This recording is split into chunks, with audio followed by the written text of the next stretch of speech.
Let's submit a bid for a government contract. You are required to have your business documentation from your Secretary of State, whether that's articles of organization, whatever. And then you need to have your EIN number, and that's like the bare bones. You also need your insurance, your business insurance. Every single bid is going to require those three things. Now, each bid is going to, or each proposal is going to have other stuff in it required for you to bid on that contract, because these contracts are federal, state, and local. So this is a huge hosting platform for a lot of contracts. So knowing that they're going to require you, each one may have something different. Okay, so the things that I listed are the bare minimum. They're going to have different submission requirements. They're going to ask different things of you, each one separately and individually. So let's review this one together. This is a San Antonio, Texas nurse staffing services. The deadline is February 5th, 2026. Y'all know I own a staffing company and we specialize in healthcare staffing. So this is right up my alley. All right, number one, vendor needs to provide nurse staffing services to the government authority located in San Antonio, Texas. They're not going to tell you until you actually download this. You have to buy it and download it. Oh, and the website is rfpmart.com. The proposals are like $5 to $7. So provide trained and licensed medical professionals to support pediatric health services or corporation identified sites. Services will supplement the corporation's efforts to ensure student health, safety, and well-being without screenings, consultation, related health support activities. 2, very important. All the questions must be submitted no later than January 15th. We're clearly past that. No questions. 3, pre-proposal meeting will be held on January 12th, 2026. It does not say mandatory. If it is mandatory, it will say mandatory. Because if it says mandatory, there would be no point in me pursuing this because I didn't make the meeting. And I also cannot ask any questions because we are after the deadline. And that's okay. Or I don't have any questions and I don't need any help. Okay, so that is what this is telling us on this website. It's kind of vague. It's not going into detail, and that's okay because they want you to buy it, and then you get all the details and more information to submit your proposal. So you buy it, they're like $5 to $7. You download the actual proposal and you open it up. This is going to be a lot longer than 3 minutes, just so you know. So this is going on the podcast and on my YouTube. All right, so you open up the actual solicitation. I can't show this because it has people's names on it and I'm not comfortable displaying anyone's names. But I will go over the details that are not mentioned on the website we purchased this RFP from. So the description you see on the website, it said vendor needs to provide nurse staffing services to a government agency in San Antonio, Texas. Real vague, right? Not many details. But when you download the actual solicitation, it tells you the San Antonio Early Childhood Education Municipal Development Corporation, a Texas municipal development corporation, is seeking qualified firms to provide trained and licensed medical professionals to support pediatric health services at corporation identified sites.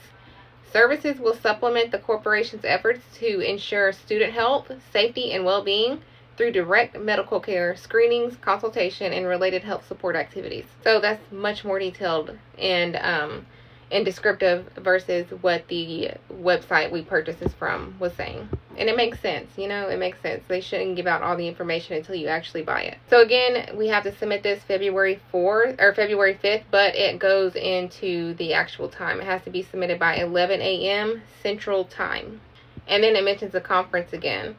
It tells us about how to access the conference, but it also says attendance at the pre-submittal conference is optional, but highly encouraged. Optional. Okay, so we're good. We are good. It goes over, it lists the names and titles of the evaluation committee, the voting members that are going to vote on who has the best proposals. And they usually pick multiple vendors to fulfill a contract. So it's not just like you're shooting in the dark. You have a pretty decent chance, actually, because they're picking multiple vendors. All right, so moving on. Okay, so like I said, they're going to tell you what else you have to do next. You have to register on the procurement website on the link they provide in the actual solicitation. It says you need to complete the vendor registration by accessing this link. So we click on that link and it takes us to a supplier self-registration. You just have to fill out the information for San Antonio, the procurement website. They just want to know about your business. You create an account, they're not going to charge you.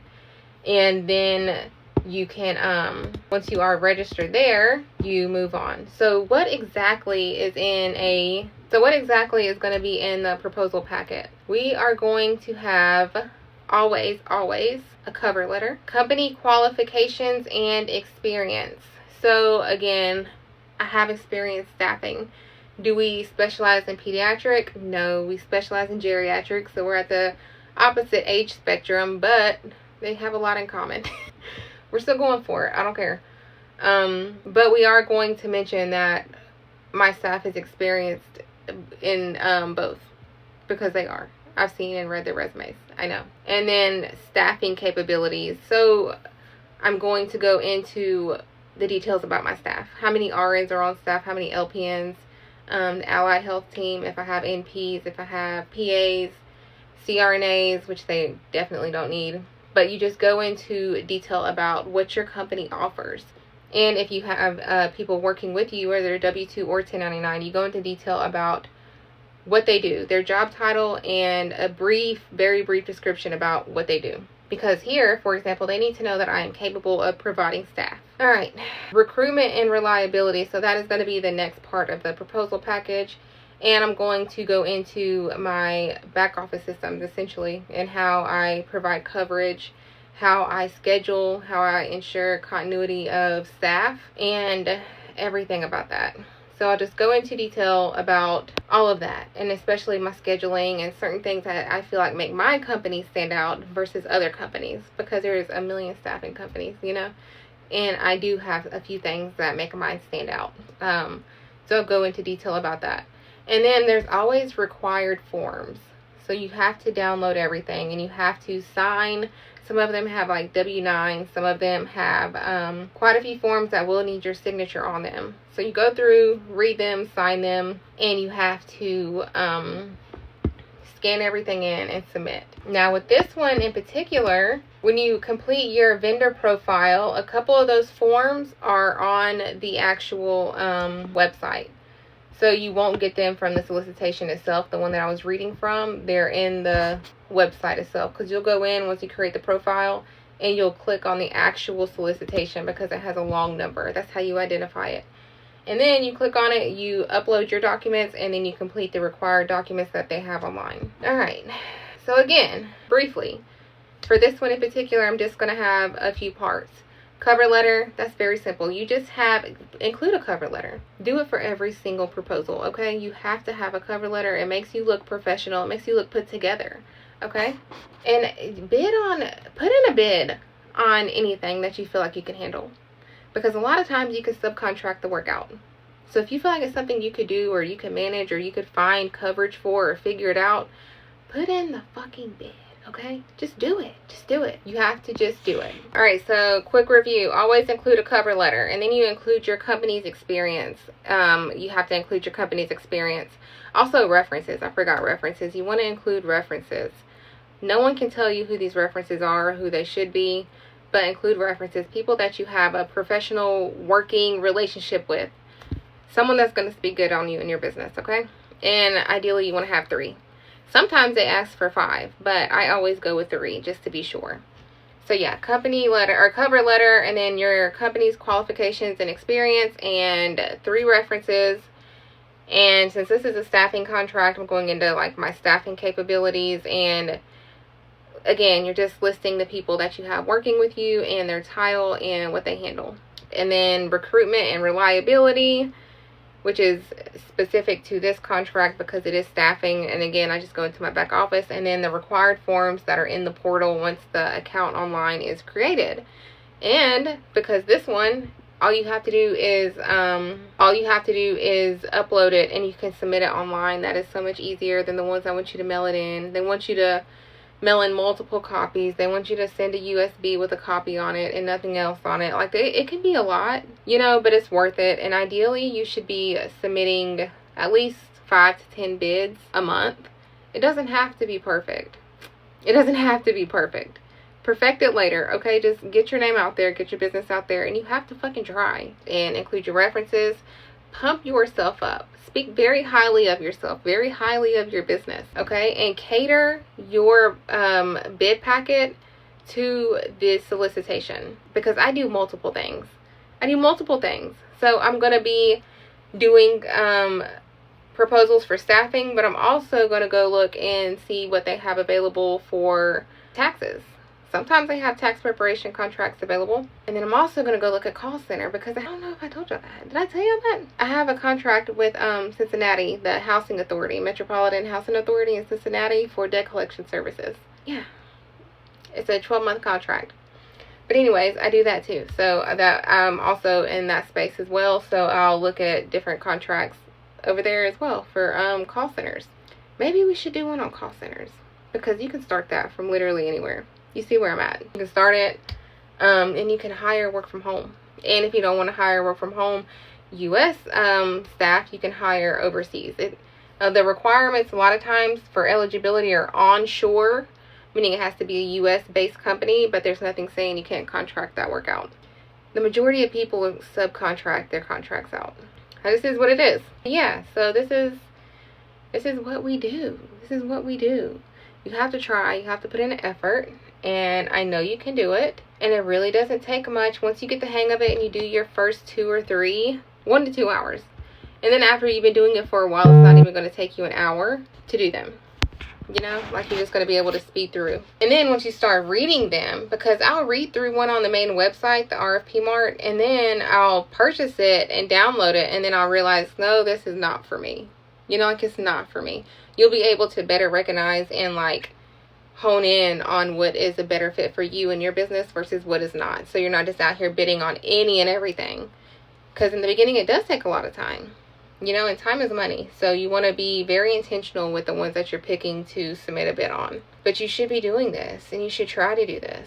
Absolutely. And in addition to RFP Mart, there is SAM.gov. That is the big main one for federal contracts. They have the Department of Defense runs out contracts on there. I've seen the Department of Defense. But the VA hospitals, like there's a lot on SAM.gov. And the requirements are a bit different. We can talk about that in a different one. But also, your state and your county, go to their procurement website. Every city and county has a procurement website. So your city has one, and your county has one, and your state has one. That is 3. And it is free. You can get on there. Let me get on the one for South Carolina. DPS, Division of Procurement Services, okay? That's what it is for South Carolina. And I'm going to show it to y'all. You go to bidding opportunities, South Carolina business opportunities, and then it breaks it down. Architectural, engineering, services, printing, supplies, maintenance, repair, consulting, environmental, IT. Like there's so much. And these will usually take you straight to where you need to put in the bid. Sometimes it takes you to a third-party site, and that's annoying. But let's read a few of these. Audit services for Lexington School District 4. Internal cleaning of city parking garages. The city of Greenville, South Carolina, is requesting bids for qualified contractors for the interior cleaning and pressure washing of Broad Street Garage. Planning and scheduling for this project is critical and will be coordinated with a successful bidder. Anyone can do a cleaning bid or a cleaning proposal. Anyone can do that, okay? All you have to do is just find people to fucking clean for you. You gotta have the stuff. I'm not gonna lie. You have to have the equipment, depending on what it is. Like this is city parking garages. I don't even know what you use to clean a parking garage, because it says interior cleaning and pressure washing. That's it. Pressure washing. But yeah. And this one says, in all capital letters, mandatory pre-bid conference, February 4th, 2026 at 10 a.m. Mandatory. So they make it very clear when it's mandatory, because they all have pre-bid conferences where they come together, they go into detail about the actual proposal, and they pay attention to the people that show up. They do. And they also answer questions. So they're very informative. You learn a lot of information when you attend one. Let's look at another one. Painting, pest management services, Spartanburg Housing Authority. I would never do that. I don't like bugs. Qualified, licensed, and insured contractors to provide pest management services. Painting of group homes. 4 bedrooms, kitchen, living room, office, bathrooms, hallways. Oatmeal color. The fuck is oatmeal color? And front door color will be the brown with brown trimmings in Orangeburg. Alright, that's cool. Let's see what else they got. Gutter replacement. Professional services on Pelzer Mills office. Anderson County is seeking professional engineering and architectural services. Floor cleaning and refinishing services. Mowing. City-owned residential property and vacant lot mowing. The city of Rock Hill is seeking competitive bids from qualified companies to provide the city with mowing at city-owned residential properties and vacant lots. See? You can find anybody to mow the fucking grass. Or you can just subcontract the work out to a different company, you know? Emergency fuel services. Basically, a lot of this shit is middlemaning. You're just playing the middleman. Play the middleman and up the price. Charter bus services. Pressure washing service contract. In Columbia, in Richland and Lexington County areas, and West Columbia, detainee health services at Kershaw County Detention Center. And then it tells you how long they are. I'm a bit on that one. Lawn care services. Spartanburg County District 2. Submit bids for lawn care, retention pod maintenance, and mulch pruning services for the district. But yeah, there's a lot. Beach patrol services. School book fair. Someone gets to do the fucking book fair. That's pretty cool. USC housing janitorial contract. Record towing services. Like, there's so much, okay? I'm going through this just to show you that the possibilities are endless and that you should pursue it. You should do it. You should try, you know? So we went over what's needed, where to find the stuff, and how to put the packet together. I'm telling you everything you need to do to get started. So just get started. Love you. Bye.